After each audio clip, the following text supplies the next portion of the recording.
Tere! On sul kodus igav ning soovid proovida midagi uut? Mul on üks hea variant sulle. Selleks sul läheb vaja punast kapsast, kuuma vett ning igasugust kodukeemiat, näiteks torupuhasti, desinfitseerimisvahend, sooda või siis äädikas. Võta kapsas, tööta väikesteks tükkideks, viska anuma sisse ning vala kuuma vett peale.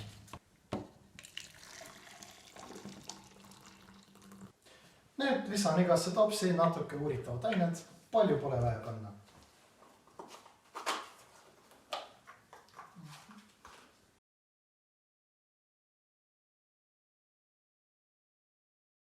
Nüüd aga lisame meie kapsalalahust igasse topsi ja vaatame, mis juhtub.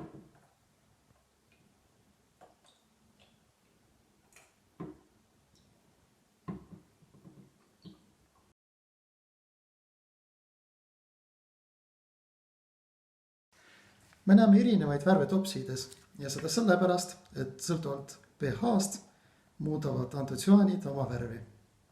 Mida happelisem on lahus, seda punasem on värv ja mida aluselisem see on, seda kollasem on värv.